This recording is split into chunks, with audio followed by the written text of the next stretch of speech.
Salut Internet, Pierre-Louis Renaud, maître de jeu. Aujourd'hui, j'aimerais vous parler de système de jeu de rôle. Oh là là! Des systèmes, en fait, qu'est-ce que je veux dire par là? C'est qu'il existe plusieurs jeux de rôle différents.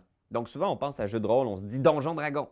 Mais la réalité, c'est qu'il y en a d'autres. Il y a d'autres formes de jeux qui utilisent d'autres moteurs, donc pas nécessairement des dés, mais qui sont vraiment le fun. Alors, je vais vous faire mon top 5 des meilleurs systèmes de jeux de rôle, ceux auxquels je joue le plus souvent. Alors, numéro 5, c'est Star Wars de Fantasy Flight.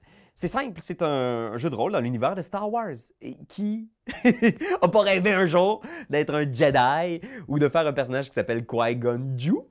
C'est pas Qui-Gon Jinn, il est différent un petit peu. Et c'est tellement le fun. En fait, la force de ce jeu-là, de ce système-là, c'est l'univers. Il y a des livres et des livres de matériel sur les systèmes planétaires de Star Wars, sur l'équipement, les différents types de vaisseaux que vous pouvez contrôler. C'est vraiment génial. Et le système de dés est quand même intéressant. C'est des dés uniques qui ont été faits par Fantasy Flight. Donc, vous avez comme une espèce de banque de dés que vous roulez. Vous avez plus en plus de dés, plus vous êtes fort, et vous avez aussi des dés négatifs. Donc, s'il y a beaucoup de vent, vous avez un petit dé négatif qui peut venir annuler certains de vos jets. C'est vraiment intéressant. Ça demande quand même que le maître du jeu soit allumé. Parce qu'il y a certains lancers de dés qui peuvent, qui peuvent obtenir des résultats du genre « Oui, vous réussissez, mais vous avez un désavantage. » Donc là, qu'est-ce que ça veut dire? Bien, souvent, ça veut dire que le maître du jeu va falloir qu'il bullshit de quoi. Alors, c'est super intéressant. Star Wars, mon numéro 5. Mon numéro 4, Dread. Dread. C'est tellement bon.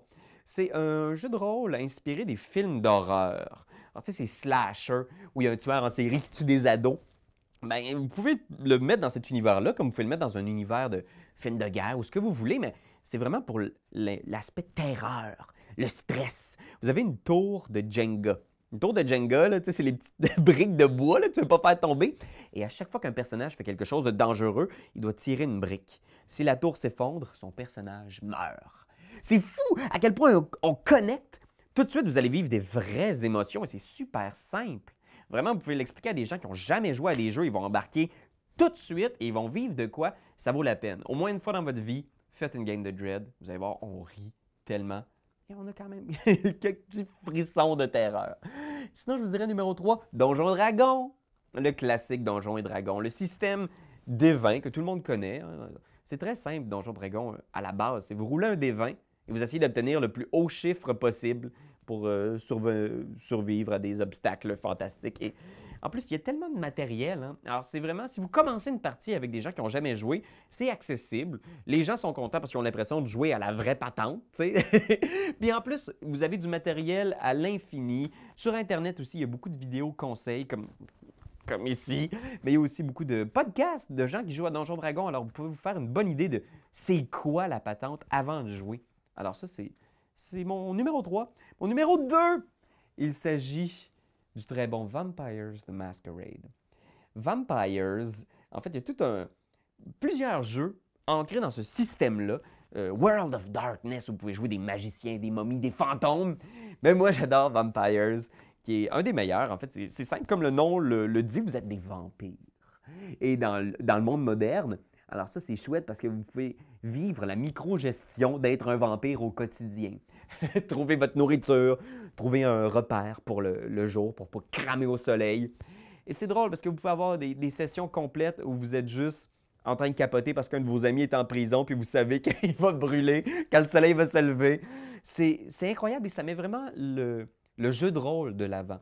Donc ça, c'est le fun parce qu'on peut oublier complètement dans une soirée qu'il y a des dés à rouler. On peut juste vivre son personnage, puis c'est le fun d'être un vampire. Fait que ça, c'est mon numéro 2 et mon numéro 1. Il s'agit de Pathfinder. Pathfinder qui, bien sûr, est un espèce de clone de Donjon Dragon, mais plus de règles. C'est l'édition 3.5 qui était très appréciée des joueurs de Donjon Dragon, a été rachetée par Paizo, qui est un éditeur qui faisait déjà du matériel pour Donjon Dragon. Et le système de jeu est vraiment chouette. Il y a beaucoup de règles. On essaye vraiment d'avoir des petites règles pour tout ce qui est possible, là, mais c'est tellement intéressant parce qu'il y a tellement aussi de possibilités de personnaliser votre personnage. Alors, vous avez vraiment là, des dons, des compétences, des façons que votre personnage soit unique à vous. Et on peut s'y perdre là, pendant des jours, essayer de combiner des pouvoirs de façon à créer un personnage qui est vraiment optimisé. Et ça, c'est le fun. Et j'adore la robustesse des règles de Pathfinder. Et je vous dis, si vous êtes un fan de jeux de stratégie, de jeux de rôle, de jeux de table, de jeux de rôle, bien sûr, Pathfinder, je pense que ça va être un hit pour vous et vos amis. Voilà, c'était le top 5 de mes meilleurs systèmes. Comme toujours, demain, il va y avoir une partie de Donjon Dragon avec et du game et les appendices. Et d'ici là, je vous dis bye bye.